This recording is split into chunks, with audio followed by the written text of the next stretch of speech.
Hello मेरे प्यारे दोस्तों, यह कहानी मन्नत एक जुनून भाग 66 है। उम्मीद करती हूँ कि आपको मेरी कहानी पसंद आ रही होगी। चलिए हम इस कहानी में आगे बढ़ते हैं। मैंक और जैस्मीन की शादी के एक दिन पहले सालू उस खंडहरनुमा बिल्डिंग में कभी बैठ रही थी तो कभी बेचैनी से इधर उधर टहल रही थी। वह बार बार अपने हाथों को आपस में रगड़ रही थी। उसके चेहरे पर बेसब्री साफ दिखाई दे रही थी। वह लगातार अंगद के आने का इंतजार कर रही थी। तभी अंगद वहां आ पहुंचा। उसे देखते ही सालू तुरंत उसके पास पहुंची और बेचैनी से पूछ बैठी, हो गया? पैसों का इंतजाम हो गया?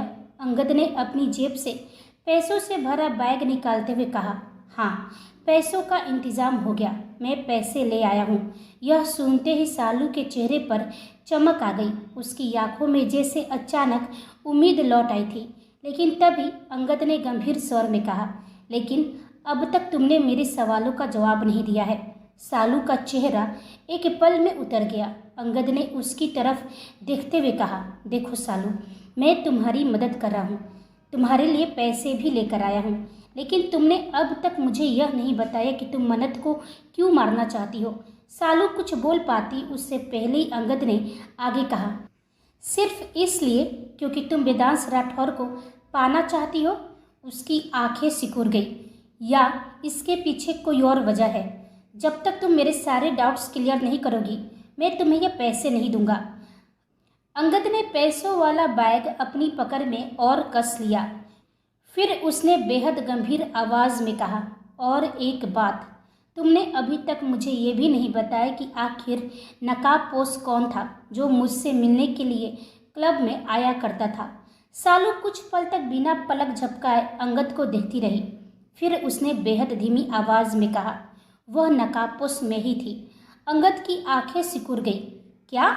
सालू ने बिना किसी झिझक के उसकी आंखों में देखते हुए आगे कहा, तुम्हें जो नकाबपोश हर बार क्लब में मिलती थी वह मैं थी, लेकिन जिस नकाबपोश ने तुम्हें मुझे राठौर मेंशन लेकर आने के लिए कहा था वह वैभव था।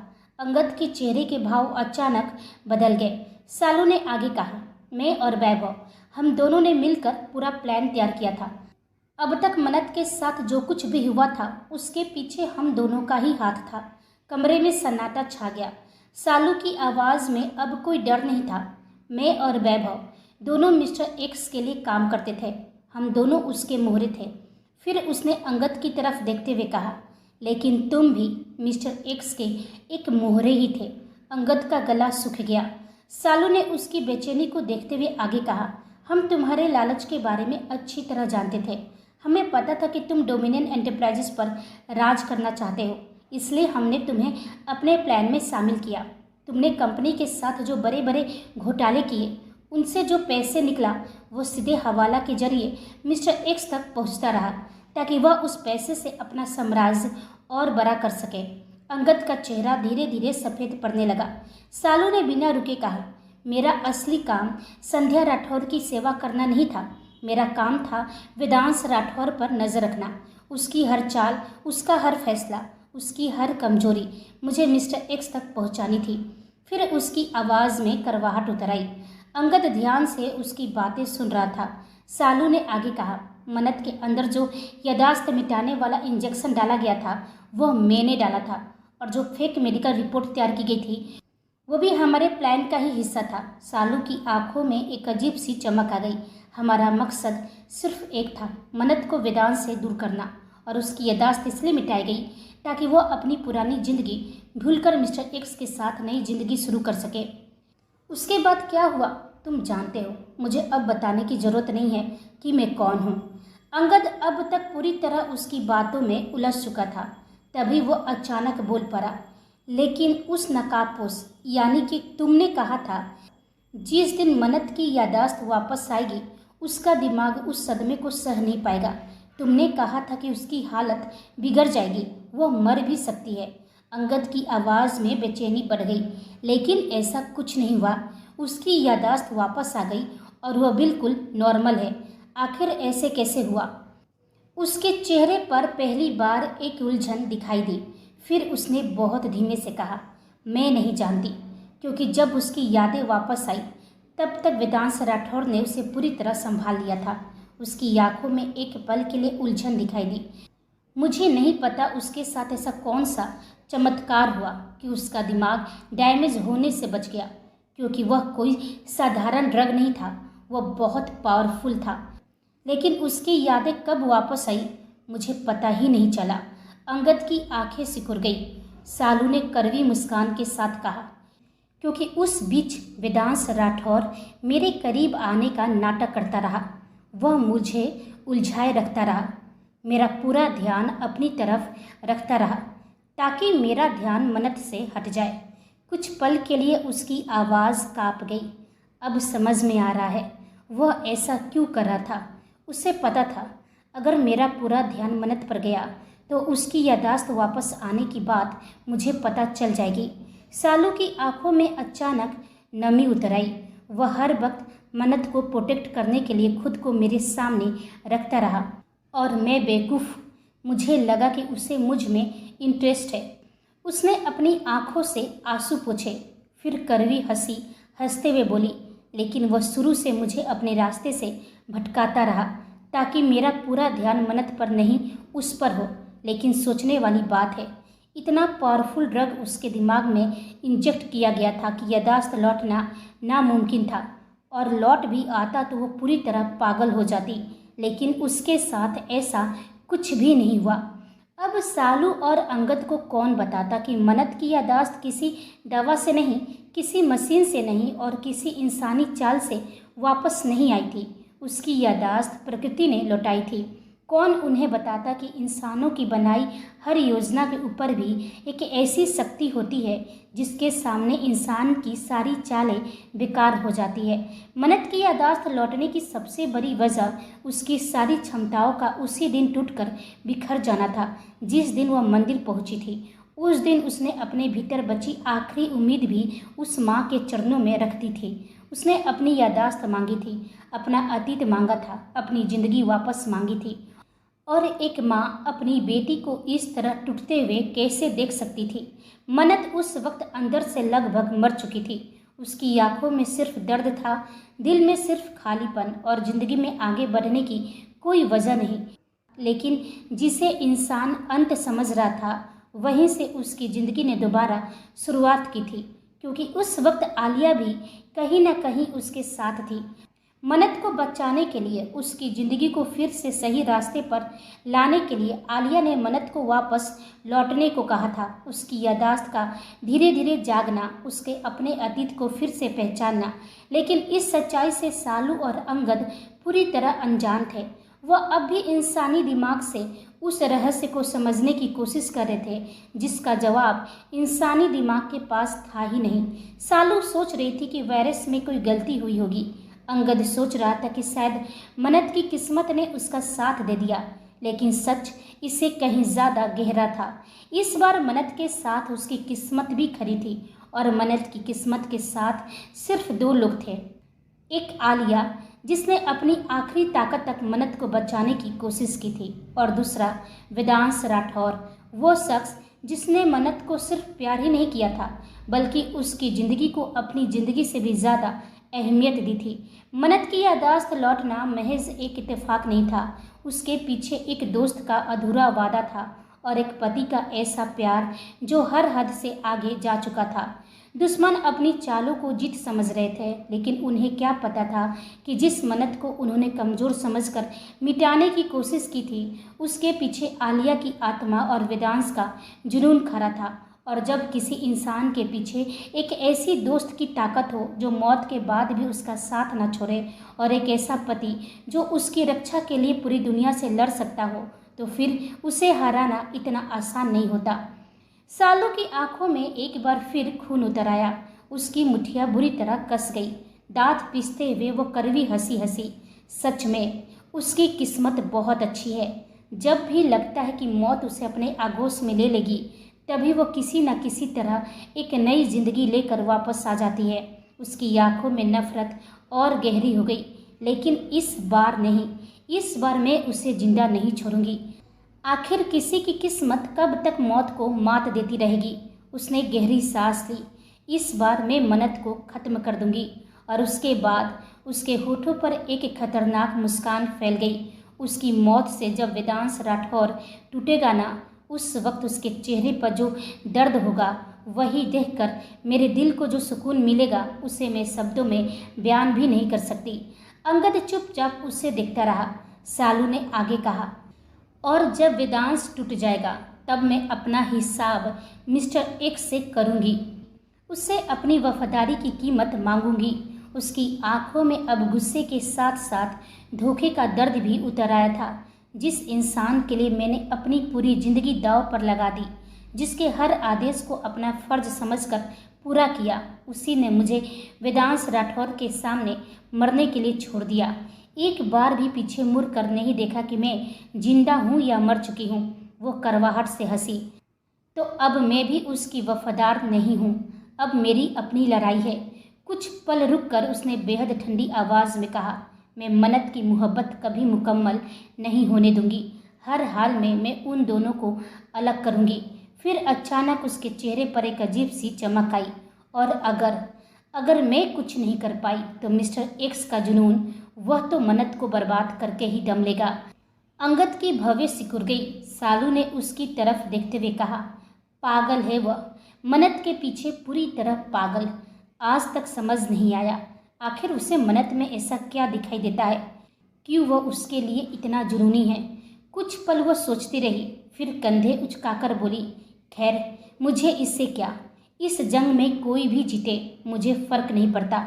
उसकी आंखों में एक अजीब सी संतुष्टि उतर आई, क्योंकि अब तक मैं मिस्टर एक्स की वफादार मोहरा थी, लेकिन इस बार अगर इस जंग में मिस्टर एक्स भी बर्बाद होता है ना, उसके होठों पर बेहद ठंडी मुस्कान फैल गई, तो यकीन मानो मुझे उसका भी उतना ही सुकून मिलेगा।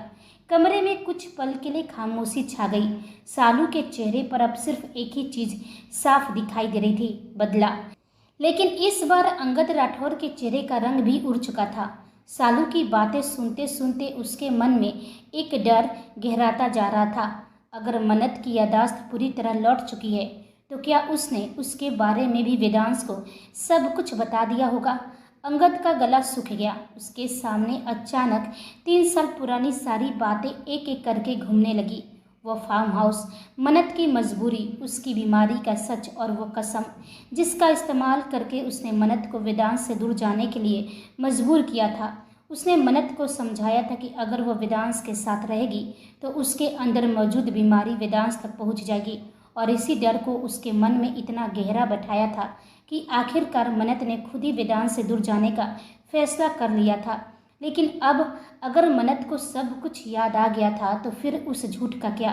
अंगद के चेहरे पर पसीने की हल्की परत जम गई थी। उसने बेचैनी से अपनी गर्दन पर हाथ फेरा और धीमी आवाज़ में कहा, मुझे तो डर है कहीं मन्नत ने मेरे बारे में भी वेदांश को सब कुछ बता तो नहीं दिया।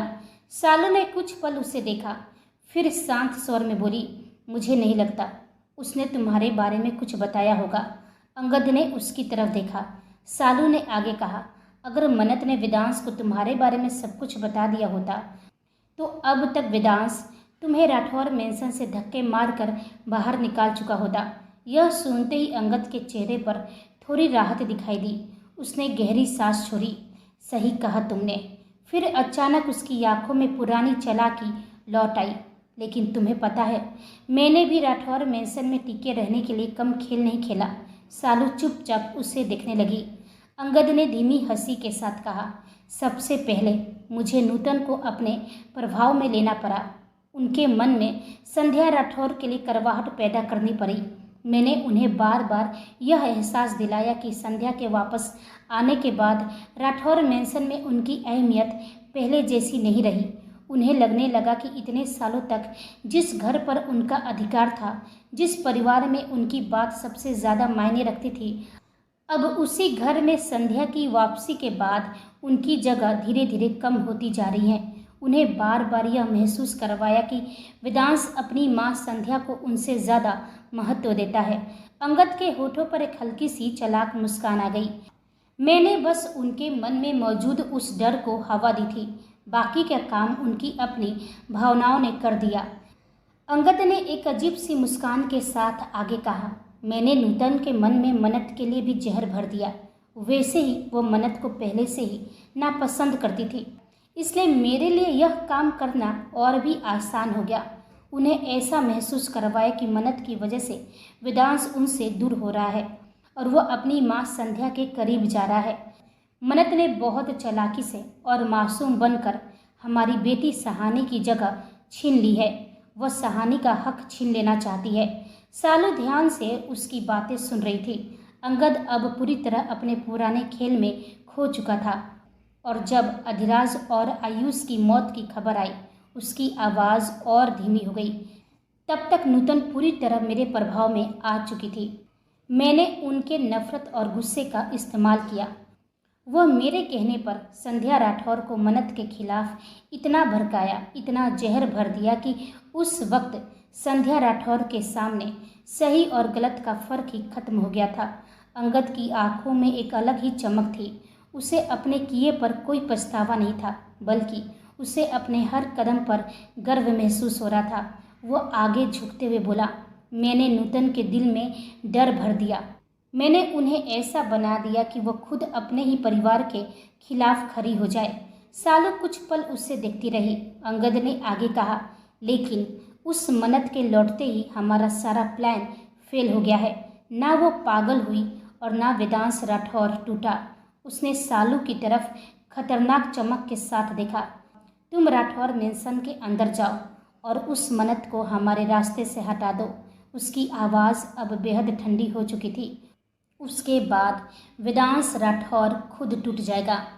मन्नत उसके लिए सिर्फ उसकी पत्नी नहीं है, वह उसकी सबसे बड़ी कमजोरी है। अगर मन्नत उसके पास नहीं रही तो वेदांश इतना टूट जाएगा कि ना वो कंपनी संभाल पाएगा, ना अपना परिवार। अंगद की आंखों में बदले की आग भड़क उठी। और उसके बाद जो कुछ मेरा है वो सब मैं वापस ले लूँगा। सालू ने कुछ नहीं कहा, लेकिन उसकी आंखों में भी अब वही खतरनाक चमक उतर चुकी थी। अंगद ने अपनी घड़ी की तरफ देखा और फिर बोला, कल मयंक और जैस्मिन की शादी है। कल का दिन मन्नत का आखिरी दिन होना चाहिए। यह सुनते ही सालू के चेहरे पर खतरनाक मुस्कान लौट आई। आज का दिन शाम का वक्त था। पूरा राठौर मेंशन रंग बिरंगी रोशनियों में नहाया हुआ था। शादी का मंडप पूरी तरह सज चुका था। फूलों की खुशबू, रोशनी की चमक और मेहमानों की चहल पहल से पूरे मेंशन का माहौल किसी जश्न की तरह खिल उठा था। घर की सारी महिलाएं आज बेहद खूबसूरत अंदाज में रेडी हुई थी। पंखुरी, लूना, अमृता, सहानी और मन्नत सभी अपने अपने खूबसूरत लहंगे में किसी परी से कम नहीं लग रही थी। वहीं लड़के भी आज किसी से कम नहीं थे। वेदांश, कबीर, शिव और मानव सभी अपने शानदार आउटफिट में तैयार थे। और मयंक आज तो वह अपनी शेरवानी में सचमुच दूल्हा कम और किसी शाही राजकुमार से ज़्यादा लग रहा था। उसके चेहरे पर शादी की खुशी साफ दिखाई दे रही थी। वहीं दूसरी तरफ इस वक्त सारी लड़कियां जैस्मिन के कमरे में मौजूद थी। जैस्मिन पूरी तरह रेडी होकर दुल्हन के रूप में सामने बैठी थी। उसके चेहरे पर शर्म भी थी, झिझक भी और अपनी शादी की चमक भी। उसने पिंक कलर का खूबसूरत लहंगा पहना था, जिसमें वह बिल्कुल रॉयल ब्राइड लग रही थी। मन्नत ने उसे देखते ही प्यार से उसकी नज़र उतारी और मुस्कुराकर बोली, हाय, हमारी जैस्मिन को किसी की नज़र न लगे। सच में आज तो ऐसा लग रहा है जैसे खुद चांद राठौर मेंशन के आंगन में उतर आया हो। जैस्मिन ने शर्म से अपनी नज़रें झुका ली। क्या मनु, आप मुझे इतना छेड़िए मत। उसने अपने चेहरे को हाथों से छिपाते हुए कहा, मुझे सच में बहुत शर्म आ रही है और ना जाने क्यों अजीब सी झिझक भी महसूस हो रही है। तभी पंखुड़ी उसके पास आकर शरारत से बोली, और झिझक क्यों हो रही है? ऐसा तो नहीं कि तुम पहली बार मयंक से मिलने जा रही हो? जैस्मिन का चेहरा और भी लाल हो गया। पंखु, उसकी आवाज़ सुनते ही मन्नत, पंखुड़ी, अमृता, सहानी और लूना एक साथ हंस पड़ी। अमृता ने भी उसे प्यार से देखते हुए कहा, सच में जैस, आज तुम गजब की खूबसूरत लग रही हो। सुना था शादी के दिन दुल्हन के चेहरे की चमक अपने आप बढ़ जाती है। उसने मुस्कुराते हुए कहा, लेकिन आज अपनी आंखों से भी देख लिया। सभी लड़कियां फिर उसे छेड़ने लगी। वहीं जैस्मिन शर्म से बार बार अपनी नज़रें झुका रही थी। तभी अचानक कमरे का दरवाज़ा खुला। दिव्या जी, संध्या जी और नूतन जी अंदर आई। तीनों की नज़र जैसे ही जैस्मिन पर पड़ी, उनके चेहरे पर भी खुशी खिल उठी। उन्होंने प्यार से जैस्मिन की नज़र उतारी। संध्या जी उसे देखते हुए कहा, बस बस, अब हमारी दुल्हन को और मत छेड़ो। फिर उन्होंने प्यार से जैस्मिन का हाथ थामा और बोली, चलिए बेटा, सब आपका इंतज़ार कर रहे हैं। एक पल रुककर उन्होंने शरारत से कहा, खासकर आपके मयंक। यह सुनते ही जैस्मिन की नज़रें झुक गई। उसके होठों पर अनजाने में एक प्यारी सी मुस्कान आ गई और कमरे में मौजूद हर किसी के चेहरे पर उसकी उस मुस्कान को देखकर खुशी और गहरी हो गई। सभी लोग जैस्मिन को लेकर धीरे धीरे गार्डन में बने खूबसूरत मंडप की तरफ बढ़े। पूरा गार्डन रोशनी और फूलों से सजा हुआ था। चारों तरफ मेहमानों की चहल पहल थी, लेकिन मयंक की नज़रें सिर्फ एक ही तरफ टिकी थी। वह बेसब्री से अपनी जैस्मिन का इंतजार कर रहा था और जैसे उसकी नज़र उस पर पड़ी, वह पल भर के लिए बिल्कुल ठहर गया। उसकी आंखों में जैसे बाकी पूरी दुनिया धुंधली पड़ गई थी। सामने खड़ी जैस्मिन, उसकी होने वाली पत्नी, उसकी जिंदगी का सबसे खूबसूरत हिस्सा बनने जा रही थी। मयंक के चेहरे पर एक ऐसी मुस्कान आई जिसमें खुशी से ज़्यादा मोहब्बत थी। वह बिना एक पल गवाए आगे बढ़ा और अपना हाथ जैस्मिन की तरफ बढ़ा दिया। जैस्मिन ने धीरे से अपनी नज़रें उठाई। जैसे ही उसकी नज़र मयंक की आंखों से मिली, उसे वहाँ अपने लिए बेपनाह मोहब्बत के साथ साथ उस लंबे इंतजार की झलक भी दिखाई दी जो शायद सिर्फ वही समझ सकती थी। उसकी नज़रें फिर शर्म से झुक गई। मयंक ने मुस्कुराकर उसका हाथ थाम लिया। दोनों को इस तरह देखकर वहाँ मौजूद हर शख्स के चेहरे पर मुस्कान आ गई। वहीं वेदांश, कबीर और शिव एक तरफ बैठे थे। उनके चेहरे पर भी अपने दोस्त की खुशी की चमक थी, लेकिन उनकी आंखों में खुशी के साथ साथ कुछ और भी साफ झलक रहा था। शायद आने वाले वक्त का एहसास या फिर किसी अनजाने तूफान की आहट। इसी बीच आज आयत और उसकी अम्मी भी शादी में शामिल होने आई थी। आयत ने भी बेहद प्यारा सा लहंगा पहना था और इस वक्त वो मन्नत के पास ही खड़ी थी। मन्नत ने प्यार से उसकी तरफ देखते हुए पूछा, आयत, आपकी पढ़ाई कैसी चल रही है? आयत के चेहरे पर तुरंत मुस्कान आ गई। बहुत अच्छी चल रही है दी। फिर वह उत्साह से बोली, भाईजान ने बहुत अच्छे स्कूल में मेरा एडमिशन करवाया है। मुंबई के टॉप स्कूल्स में से एक है। मन्नत यह सुनकर मुस्कुरा दी। आप अपनी पढ़ाई पर ध्यान दीजिए बस। आयत ने मन्नत को देखते हुए कहा, हाँ दी, बिल्कुल, लेकिन आप बहुत खूबसूरत लग रही हैं। मन्नत मुस्कुराई, आप भी बहुत प्यारी लग रही हैं। दोनों के बीच एक प्यारी सी मुस्कान का आदान प्रदान हुआ, लेकिन अगले ही पल मन्नत की नज़र फिर जैस्मिन और मयंक की तरफ चली गई। शादी की रस्में शुरू होने वाली थी। हर तरफ खुशियाँ थी, हर चेहरे पर मुस्कान थी, लेकिन उसी वक्त राठौर मेंशन के कोने में अंधेरे के बीच अंगद अकेला खड़ा था। उसकी नज़र लगातार चारों तरफ थी। चेहरे पर बेचैनी साफ दिखाई दे रही थी। वह हर किसी पर नज़र रख रहा था। तभी पंडित जी ने शादी की रस्में शुरू कर दी। मंडप में मंत्रों की गूंज फैलने लगी। चारों तरफ बैठे लोग शादी की रस्मों को खुशी से देख रहे थे। तभी मंडप के प्रवेश द्वार से सिद्धार्थ की एंट्री हुई। हमेशा की तरह उसके चेहरे पर कोई भाव नहीं था, एकदम एक्सप्रेशनलेस। उसने अंदर आते ही सबसे पहले एक नज़र वेदांश की तरफ डाली। दोनों की नज़रें एक पल के लिए मिली। सिद्धार्थ ने गहरी सांस ली और फिर चुपचाप जाकर अपनी जगह बैठ गया, लेकिन सहानी की नज़र जैसे सिद्धार्थ पर पड़ी, उसका दिल एक पल के लिए रुक सा गया। आज सिद्धार्थ सच में कयामत लग रहा था। उसकी आंखों में वही गहराई थी, चेहरे पर वही ठहराव, लेकिन सहानी की नज़रें एक बात पर जाकर अटक गई। सिद्धार्थ ने एक बार भी उसकी तरफ नहीं देखा था। सहानी के दिल में अचानक एक अजीब सी बेचैनी उठी। उसने मन ही मन खुद से पूछा, आज सिद्धार्थ ने मेरी तरफ देखा तक क्यों नहीं? क्या उन्होंने भाई से हमारे रिश्ते के बारे में बात कर ली है? कल तक तो कह रहे थे कि वह मेरे लिए पूरी दुनिया से लड़ जाएंगे, और आज तो एक नज़र उठाकर भी मेरी तरफ नहीं देखा। उसका दिल भारी होने लगा, लेकिन अगले ही पल उसने खुद को समझाते हुए अपने मन के सवालों को झटक दिया। तभी उसकी नज़र सामने बैठे मानव पर पड़ी। मानव उसे बेहद प्यार से देख रहा था। उसके चेहरे पर एक प्यारी सी मुस्कान थी। सहानी ने भी अपने चेहरे पर जबरदस्ती मुस्कान लाने की कोशिश की, लेकिन उस मुस्कान के पीछे छिपा दर्द उसकी आंखों में साफ दिखाई दे रहा था। उसने मन ही मन एक बार फिर खुद से कहा, भाई ने कहा है कि मुझे मानव के साथ अपने रिश्ते पर ध्यान देना चाहिए, तो फिर मुझे भी यही करना होगा। यह सोचते ही उसकी आंखें हल्की सी नम हो गई। वह जल्दी से अपनी नज़रें झुका गई, लेकिन दिल को भला कौन समझा सकता था। ना चाहते हुए भी उसकी नज़रें बार बार सिद्धार्थ की तरफ उठ रही थी और हर बार वो सिद्धार्थ को उसी तरह शांत बैठा पाती। चेहरे पर कोई भाव नहीं, आंखों में कोई हलचल नहीं और सहानी की तरफ एक नज़र तक नहीं। सहानी का दिल हर बार थोड़ा और टूटता जा रहा था। वहीं अंगद ने एक बार फिर पूरे गार्डन पर नजरें दौड़ाई। शादी की रस्में चल रही थी और इस वक्त परिवार का हर सदस्य उसी में बिजी था, लेकिन अंगद की नज़र सिर्फ एक शख्स पर थी, वेदांश। वह लगातार उस पर नजरें रखे हुए था। अंगद ने देखा कि वेदांश इस वक्त पूरी तरह मयंक और जैस्मिन की शादी में बिजी था। उसके चेहरे पर हल्का सा सुकून था और फिलहाल उसका ध्यान शादी से हटता हुआ दिखाई नहीं दे रहा था। अंगद ने इसी मौके का फायदा उठाया। वह धीरे धीरे गार्डन के उस हिस्से से दूर होने लगा जहां सभी लोग मौजूद थे। फिर वह उसी सुनसान दिशा में बढ़ गया जहां से सालू को राठौर मेंशन के अंदर लाया जाना था। पिछले 3 सालों में सालू राठौर मेंशन का हिस्सा रही थी, इसलिए उसे इस घर की हर गली, हर गलियारा और हर रास्ता अच्छी तरह याद था। उसे यह भी पता था कि किस जगह कैमरे लगे हैं, कहाँ बॉडीगार्ड्स तैनात रहते हैं और कौन सा ऐसा रास्ता है जहां से बिना किसी की नज़र में आए अंदर बाहर जाया जा सकता है।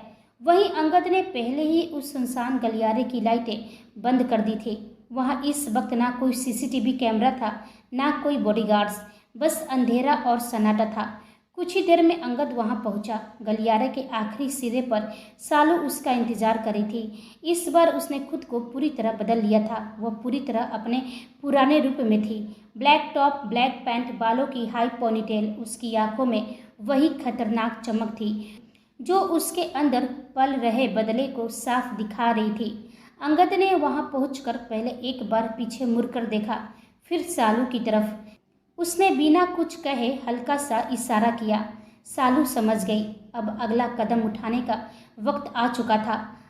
वहीं शादी की रस्मों के बीच मन्नत अपने दुपट्टे को ठीक करने में लगी हुई थी, लेकिन उसका ध्यान पूरी तरह वहां नहीं था। बार बार उसकी नज़रें सामने बैठे वेदांश की तरफ उठ जाती और हर बार वेदांश की नज़रें पहले से ही उसी पर टिकी मिलती।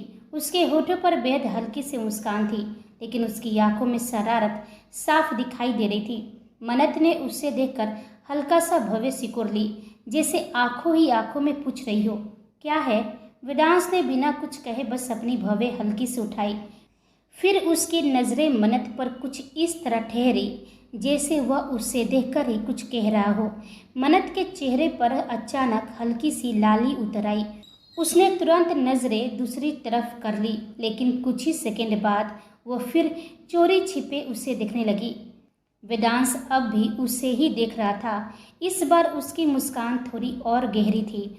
उसने बेहद हल्के इशारे से जैसे पूछा, आज रात? मन्नत की आंखें तुरंत फैल गई। उसने इधर उधर देखा कि कोई उन्हें देख तो नहीं रहा है। फिर उसने वेदांश की तरफ देखकर आंखें तरते हुए साफ इशारा किया, बिल्कुल नहीं। वेदांश ने हैरानी से एक भवें चढ़ाई। मन्नत ने तुरंत सामने चल रही शादी की रस्मों की तरफ इशारा किया, फिर अपनी आंखों से उसे समझाया, आज तो बिल्कुल मौका नहीं मिलेगा।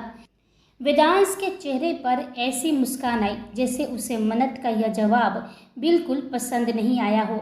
उसने धीरे से सिर हिलाया, जैसे कह रहा हो, मौका मैं बना लूँगा। मन्नत ने उसकी यह शरारत समझ ली। उसने तुरंत आंखें दिखाई और होठों को बिना आवाज़ के हिलाते हुए कहा, ज़्यादा होशियार मत बनिए। वेदांश हल्का सा मुस्कुराया। फिर उसकी नज़र मन्नत की आंखों से हटकर उसके होठों पर ठहर गई। मन्नत की धड़कन अचानक तेज हो गई। शादी का मंडप रोशनी से जगमगा रहा था। चारों तरफ हंसी मजाक था। मयंक और जैस्मिन अपनी शादी की रस्मों में बिजी थे, लेकिन उन दोनों के लिए उस वक्त जैसे पूरी दुनिया कुछ पल के लिए रुक गई थी। वेदांश की आंखों में वही पुराना प्यार था और मन्नत की आंखों में वही मासूम शरारत।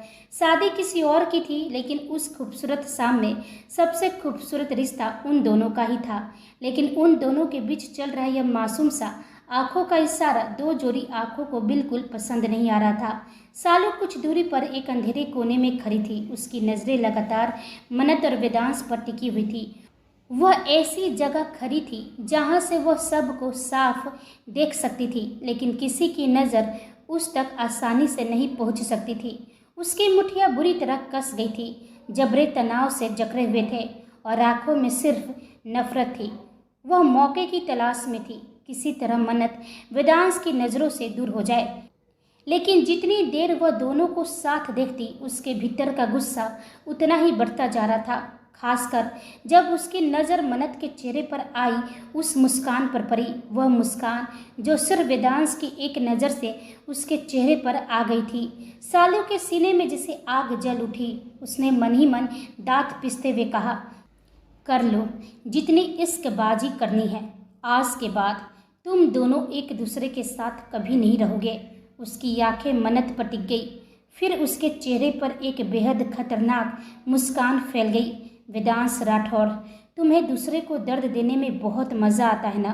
दुश्मनों को तड़पाना, उन्हें मौत से पहले मौत का एहसास कराना, लेकिन इस बार तुम्हें वही दर्द मिलेगा। उसकी आंखों में नफरत और गहरी हो गई।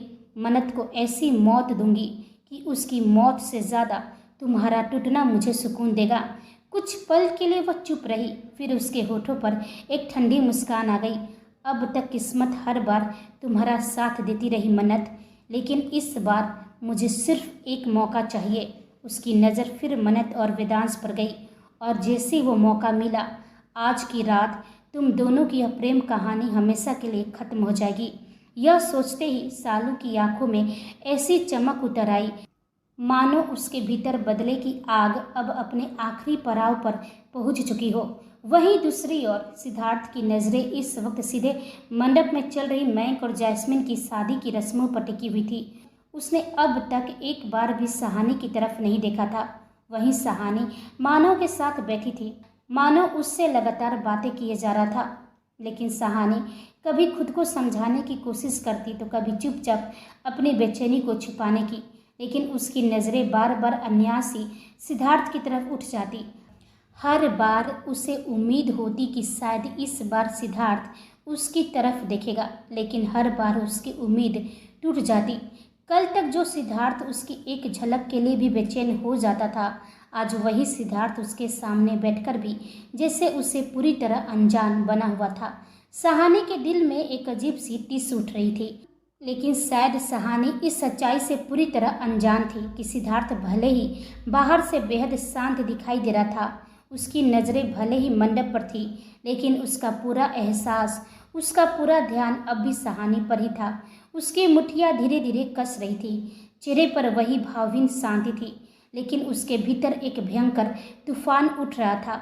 वो खुद को रोक रहा था, खुद को समझा रहा था, क्योंकि उसके कानों में बार बार वेदांश के वही आखिरी शब्द गूंज रहे थे जो समुद्र किनारे उनकी मुलाकात के दौरान वेदांश ने उससे कहा था। जब तक तुम अपना फैसला साफ नहीं कर लेते, जब तक तुम्हारे अंदर की सारी गलतफहमियां और नफरत खत्म नहीं हो जाती, तब तक तुम मेरी बहन से दूर रहोगे। सिद्धार्थ की आंखों में एक पल के लिए दर्द उतर आया। वेदांश की आवाज़ जैसे फिर उसके कानों में गूंज उठी, मैं नहीं चाहता कि मेरी बहन की भावनाओं के साथ तुम खेलो। जब तक तुम्हारे गॉडफादर का सच तुम्हारे सामने नहीं आ जाता, तब तक मेरी बहन की ज़िंदगी से दूर रहना। और फिर वेदांश की सबसे आखिरी बात, और हाँ, मैं तब तक सहानी का रिश्ता मानव के साथ नहीं तोड़ने वाला हूँ, जब तक तुम खुद अपने दिल और अपने फैसले को लेकर क्लियर नहीं हो जाते। सिद्धार्थ ने धीरे से अपनी आंखें बंद कर ली। उसे पता था वेदांश गलत नहीं था। वह खुद अभी तक अपने अतीत, अपने गॉडफादर और अपनी भावनाओं के बीच उलझा हुआ था। वो सहानी से मोहब्बत करता था, लेकिन उसके सामने एक ऐसा सच खड़ा था जिसे जाने बिना वह सहानी की ज़िंदगी में कोई कदम नहीं रख सकता था। इसलिए आज सिद्धार्थ जानबूझकर सहानी की तरफ नहीं देख रहा था।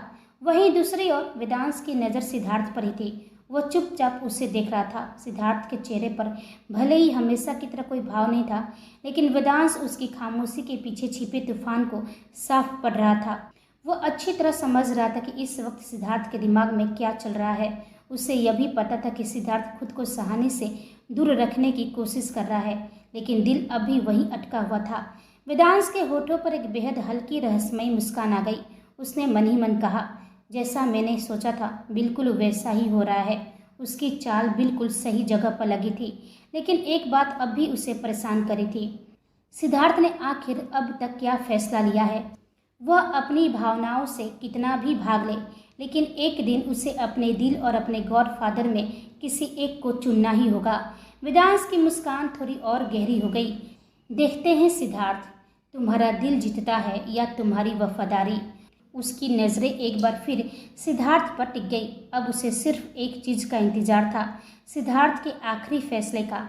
वहीं सहानी ने गहरी सांस ली। अब उसे यह बेचैनी बर्दाश्त नहीं हो रही थी।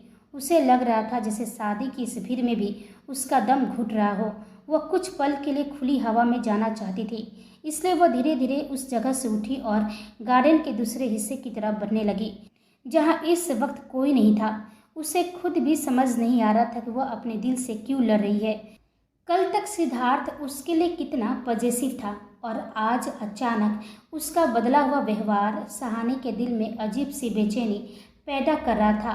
गुस्सा भी था, दर्द भी, और सबसे ज़्यादा एक सवाल था, आखिर सिद्धार्थ उसे नज़रअंदाज क्यों कर रहा था। वह कुछ दूर ही पहुंची थी कि अचानक किसी ने पीछे से उसकी कमर थाम ली। अगले ही पल वह किसी के मजबूत सीने से आ लगी। सहानी का दिल एक पल के लिए जैसे रुक गया, लेकिन वह उस स्पर्श को पहचान चुकी थी। उसने धीरे से नजरें उठाई। सामने सिद्धार्थ था। वह चुपचाप उसके पीछे चला आया था। भले ही पूरी शादी के दौरान उसकी नज़रें सहानी से दूर थी, लेकिन सच तो यह था कि वह भी सहानी से दूर रहना बर्दाश्त नहीं कर पा रहा था। सहानी की धड़कनें अचानक तेज हो गई, इतनी तेज कि सिद्धार्थ भी उसे महसूस कर सकता था। उसने बिना कुछ कहे अपना हाथ सहानी के दिल के पास रख दी, जैसे उसकी बेकाबू धड़कनों को अपने स्पर्श से शांत करना चाहता हो। सहानी ने उसकी तरफ देखा, लेकिन अगले ही पल उसकी आंखों में जमा गुस्सा फिर से उभर आया। सिद्धार्थ थोड़ा झुका और उसे अपने करीब खींच लिया। सहानी ने तुरंत गुस्से में कहा, छोड़िए मुझे। सिद्धार्थ के होठों पर हल्की सी मुस्कान आई। क्यों? सहानी ने उसकी तरफ घूरकर देखा। अच्छा, अब मुझसे सवाल कर रहे हैं? उसकी आवाज़ में शिकायत साफ थी। जब से आए हैं तब से एक बार भी मेरी तरफ देखा तक नहीं। इतनी जल्दी अपना फैसला बदल लिया, इतनी जल्दी अपने रंग बदल लिए। सिद्धार्थ उसकी नाराज़गी को खामोशी से देखता रहा, और सच कहे तो उसके चेहरे पर आई यह नाराज़गी देखकर उसके दिल को अजीब सा सुकून मिल रहा था। सिद्धार्थ ने धीरे से उसके चेहरे पर आई कुछ लटों को पीछे किया। उसके स्पर्श से सहानी की धड़कनें एक बार फिर तेज हो गई। उसने अनजाने में अपनी आंखें बंद कर ली। सिद्धार्थ उसके कान के बेहद करीब झुका। उसकी आवाज़ धीमी थी, लेकिन उसमें दबा हुआ अधिकार साफ महसूस हो रहा था। माना तो मैंने भी किया था कि आप उस मानव से दूर रहेंगी, लेकिन उसने सहानी की कमर पर अपनी पकड़ थोड़ी और मजबूत कर ली। आप तो उससे हंस हंस कर बातें कर रही थी और मैं कुछ पल रुका, फिर उसके कान के पास बेहद धीमे से कहा, मैं भला यह सब देखकर कैसे शांत रहता। सहानी ने झट से अपनी आंखें खोल दी। इस वक्त सिद्धार्थ की आंखों में उसे अपने लिए वही जुनून और मोहब्बत दिखाई दे रही थी, जिसे वो पिछले कुछ समय से महसूस तो कर रही थी, लेकिन समझ नहीं पा रही थी। उसकी बेचैनी के बीच भी उस एहसास ने सहानी के दिल को अजीब सा सुकून दिया, लेकिन फिर भी उसने अपनी नाराज़गी छिपाते हुए कहा, मत भूलिए, मेरा रिश्ता तय हो चुका है। मैं अपने होने वाले पति से बात करी थी और मैं उनसे हंसकर बात करूं या जैसे भी बात करूं, आपको इससे क्या? यह सुनते ही सिद्धार्थ की आंखों में छिपा जुनून और गहरा हो गया। उसने सहानी की कमर पर अपनी पकड़ मजबूत कर ली। अचानक उसकी इस हरकत से सहानी के होठों से हल्की सी सिसकी निकल गई। उसे साफ महसूस हो रहा था कि सिद्धार्थ अपने गुस्से को बड़ी मुश्किल से काबू में रखे हुए है। सिद्धार्थ ने दांत भिसते हुए धीमी आवाज़ में कहा, कितनी बार कहा है, आपकी शादी अभी उससे हुई नहीं है, इसलिए उसे अपना होने वाला पति कहना बंद कीजिए। सहानी कुछ जवाब देती उससे पहले ही सिद्धार्थ ने अचानक उसके होठों पर अपने होठ रख दिए। सहानी की आंखें हैरानी से फैल गई। कुछ पल के लिए जैसे उसके आसपास की सारी आवाज़ें थम गई।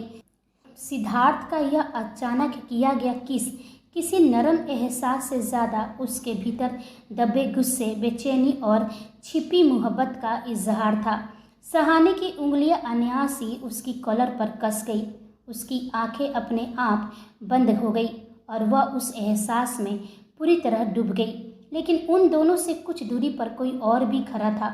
मानो सहानी के वहाँ से उठते ही वो भी उसके पीछे आ गया था और अब उसकी आंखों के सामने जो कुछ हो रहा था वो सब देख रहा था।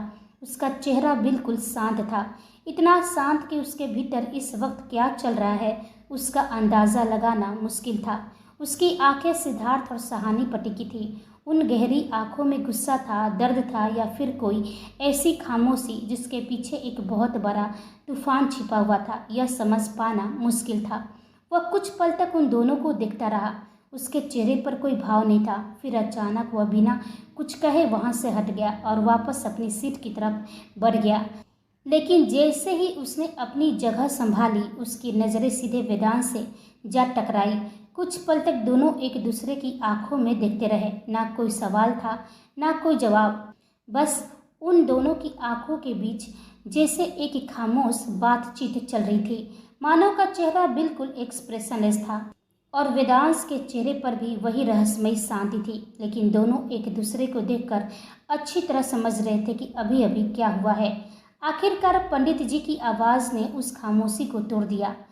अब वर वधू फेरे के लिए खड़े हो। मयंक ने मुस्कुराते हुए अपना हाथ आगे बढ़ाया। जैस्मी ने झिझकते हुए अपना हाथ उसके हाथ में रख दिया। मयंक ने बेहद प्यार से उसका हाथ थामा और उसे फेरों के लिए उठाया। दोनों के चेहरे पर ऐसी रौनक थी मानो आज उनके प्यार की खुशी के आगे चांद की चमक भी फीकी पड़ गई हो। पहला कदम बढ़ाने से पहले मयंक थोड़ा सा जैस्मिन के करीब झुका, उसके कान के पास धीरे से फुसफुसाया, मिसेज मयंक मेहरा। जैस्मिन ने शर्मा कर उसकी तरफ देखा। मयंक के चेहरे पर मुस्कान और गहरी हो गई। आज ऑफिशियली हम दोनों साथ फेरे लेने जा रहे हैं और हर फेरे के साथ मैं आपको एक नया वचन दूंगा। उसने जैस्मिन का हाथ थोड़ा और कसकर थाम लिया। मैं वादा करता हूँ आपके चेहरे की ये रौनक और ये खूबसूरत मुस्कान पूरी जिंदगी कभी कम नहीं होने दूंगा। जैस्मिन की आंखें खुशी से नम हो गई। वह कुछ कह नहीं पाई, बस मुस्कुरा कर अपनी नज़रें झुका ली। उधर मंडप के चारों तरफ खड़े सभी लोगों के चेहरे पर भी खुशी फैल गई। जैसे ही मयंक और जैस्मिन ने पहला फेरा शुरू किया, पूरे मंडप में तालियों की गड़गड़ाहट। अमृता, लूना और पंखुड़ी ने फूल बरसाने शुरू कर दिए और उन फूलों के बीच मयंक और जैस्मिन एक दूसरे का हाथ थामे अपनी नई जिंदगी की ओर पहला कदम बढ़ा रहे थे। वहीं दूसरी ओर मन्नत इस वक्त राठौड़ मेंशन के अंदर चली गई थी। उसे वॉशरूम जाना था और यही मौका सालू को चाहिए था। जैसे सालू की नज़र मन्नत पर पड़ी, उसके चेहरे पर एक खतरनाक मुस्कान फैल गई। उसकी आंखें लगातार मन्नत का पीछा कर रही थी। वह मन ही मन बुदबुदाई, आखिरकार मुझे वह मौका मिल ही गया जिसका मैं इंतज़ार कर रही थी। उसने एक बार आसपास देखा। शादी की रस्मों में सभी लोग बिजी थे, किसी का ध्यान मन्नत की तरफ नहीं था। सालू ने धीरे से अपनी मुट्ठी भींच ली। अब बस मुझे सही वक्त का इंतज़ार करना है। उसकी नज़र मन्नत पर टिकी रही। मन्नत बेखबर थी। उसे जरा भी अंदाज़ा नहीं था कि कुछ ही पलों में उसकी यह छोटी सी दूरी उसे एक ऐसी मुसीबत के सामने खड़ा करने वाली थी जिसकी किसी ने कल्पना तक नहीं की थी। वहीं सालू ने धीमे कदमों से मन्नत का पीछा करना शुरू कर दिया। उसके चेहरे पर वही खतरनाक मुस्कान थी। आज या तो मेरी कहानी खत्म होगी या फिर तुम्हारी और वेदांश की मोहब्बत। वहीं पंडित जी ने मंत्रों उच्चार पूरा करते हुए मुस्कुराकर कहा, आज से आप दोनों पति पत्नी हैं। अब आप दोनों अपनों से बड़ों का आशीर्वाद लीजिए और अपने नए जीवन की शुरुआत कीजिए। मयंक और जैस्मिन ने एक दूसरे की तरफ देखकर मुस्कुराया। फिर दोनों सबसे पहले ओम जी, केशव जी और सावित्री जी के पास पहुँचे। उन्होंने झुककर उनके पैर छुए। दोनों ने उनके सिर पर हाथ रखते हुए दिल से आशीर्वाद दिया। इसके बाद संध्या जी और घर के बाकी सभी बड़ों का आशीर्वाद लिया। हर तरफ से उन्हें बधाइयाँ मिल रही थी। पूरा माहौल खुशियों से भरा हुआ था। वहीं दूसरी ओर अचानक मन्नत के चेहरे पर ठंडे पानी की तेज छींटें पड़ी। उसने धीरे धीरे अपनी आंखें खोलने की कोशिश की। कुछ पल तक उसकी आंखों के सामने सब धुंधला था, लेकिन जैसे ही उसकी नज़र सामने खड़ी सालू पर पड़ी, उसकी आंखें अचानक पूरी तरह खुल गई। उसके हाथ पीछे की तरफ बंधे हुए थे, पैर भी रस्सी से बंधे थे। मन्नत ने हल्का सा हिलने की कोशिश की, लेकिन तभी उसके दिमाग में पिछली बात कौंध गई। वॉशरूम, अचानक पीछे से हुआ वार और फिर बेहोशी। अब उसे सब समझ आ चुका था, वो कहाँ थी और किसके कब्जे में थी। सालू को देखते ही मन्नत के चेहरे के भाव बदल गए। उसकी आंखों में डर नहीं बल्कि गुस्सा उतर आया। वो दांत भींचते हुए बोली, तुम सालू, तुमसे दोबारा मुलाकात होगी, यह तो मुझे पूरी उम्मीद थी। कुछ पल वो सालू को घूरती रही, फिर बेहद ठंडी आवाज़ में बोली, लेकिन इस तरह मुझे बांधकर क्यों रखा है? कहाँ लेकर आई हो मुझे? सालू ने अपने दोनों हाथ सीने पर बांधे और उसके करीब आते हुए हल्की सी हंसी हंसी। ओह, तो तुम्हें मुझसे मिलने की पूरी उम्मीद थी। तुम्हारा यह एटीट्यूड अभी कम नहीं हुआ। वह मन्नत के सामने आकर रुक गई। देखो मन्नत, अभी तुम्हारे हाथ पैर बंधे हुए हैं, मैं तुम्हारे सामने खड़ी हूँ, फिर भी तुम मुझसे सवाल कर रही हो। सालू की मुस्कान और गहरी हो गई। इतनी भी बेवकूफ़ नहीं हो कि समझ ना सको मैं तुम्हें यहाँ लेकर क्यों आई हूँ। मन्नत उसकी आंखों में देखते हुए कहा, बहुत हो गया, मेरे हाथ पैर खोलो, वरना अपनी मुश्किलें तुम खुद बढ़ा रही हो। सालू कुछ पल उससे देखती रही, फिर उसके बिल्कुल करीब झुककर बोली, इतना एटीट्यूड, तुम मेरे कब्जे में हो, तुम्हें डरना चाहिए, फिर भी तुम्हें मेरी मुश्किलों की चिंता है। उसकी आंखों में खतरनाक चमक आ गई। तुम्हें जरा भी डर नहीं लग रहा है कि अभी मैं तुम्हारे साथ क्या करने वाली हूँ? मन्नत कुछ पल शांत रही, फिर उसकी नज़र कमरे के एक कोने पर पड़ी। वहाँ एक छोटा सा कैमरा लगा हुआ था। मन्नत की आंखें सिकुड़ गई। सालू भी उसकी नज़र का पीछा किया और मुस्कुरा दी। हाँ, तुमने सही देखा, सब कुछ रिकॉर्ड होगा। उसने कैमरे की तरफ देखा, और ये रिकॉर्डिंग सीधे वेदांश राठौड़ तक जाएगी। उसकी आवाज़ में अब बदले की आग साफ सुनाई दे रही थी। मैं चाहती हूँ वो अपनी आँखों से देखे कि उसकी मन्नत को उससे कोई छीन कर कितना तड़पा सकता है। लेकिन मन्नत के चेहरे पर अब भी कोई डर नहीं था। वह बिल्कुल शांत बैठी रही। यह देखकर सालू की भवें सिकुड़ गई। तुम्हें जरा भी डर नहीं लग रहा है? मन्नत ने धीरे से सिर उठाया। उसके चेहरे पर हल्की सी मुस्कान थी। डर? वह कुछ पल सालू की आंखों में देखती रही, फिर बेहद शांत आवाज में बोली, वो क्या होता है सालू? सालू का चेहरा तमतमा उठा। मन्नत ने उसी मुस्कान के साथ आगे कहा, डर तो मैं तुम्हारी आंखों में देखने वाली हूँ। सालू की मुठिया कस गई। उसके चेहरे पर गुस्सा साफ उतर आया। अगले ही पल चटाक उसने मन्नत के गाल पर जोरदार थप्पड़ मार दिया। मन्नत का चेहरा एक तरफ झुक गया। उसका गाल कुछ ही पल में लाल पड़ गया। कमरे में कुछ सेकंड के लिए खामोशी छा गई, लेकिन मन्नत ने धीरे धीरे अपना चेहरा वापस उसकी तरफ घुमाया। उसकी आंखों में अभी वही ठंडा आत्मविश्वास था, न आंसू, न डर, न घबराहट, बस एक ऐसी मुस्कान जिसने सालू के भीतर के गुस्से को और भड़का दिया। सालू दांत पीसते हुए बोली, अब तुम डरोगी, बहुत बुरी तरह डरोगी। लेकिन उसे क्या पता था, जिस मन्नत को वह कमज़ोर समझकर यहाँ लेकर आई थी, वह इस वक्त डर नहीं रही थी। वह बस इंतज़ार कर रही थी उस पल का जब शिकार समझ रही मन्नत सालू को खुद उसकी सबसे बड़ी गलती का एहसास करवाएगी। तभी सालू ने अपनी उंगलियां चुटकी की आवाज़ के साथ बजाई। अगले ही पल कमरे का दरवाज़ा खुला और एक एक करके 8 से 10 आदमी अंदर दाखिल हुए। उनका हुलिया देखकर ही साफ पता चल रहा था कि वह किसी अच्छे इरादे से वहां नहीं आए थे। भारी शरीर, खूंखार चेहरे और आंखों में ऐसी दरिंदगी जिससे देखकर कोई भी सहम जाए। लेकिन मन्नत के चेहरे पर अभी कोई डर नहीं था। वह उसी तरह शांत बैठी रही। सालू ने उन लोगों की तरफ देखते हुए कहा, तुम लोगों को जिस काम के लिए पैसे दिए गए हैं, बस वही करना। फिर उसने एक पल के लिए मन्नत की तरफ देखा और उसके होठों पर खतरनाक मुस्कान फैल गई। और हाँ, मुझे इसकी हर चीख चाहिए।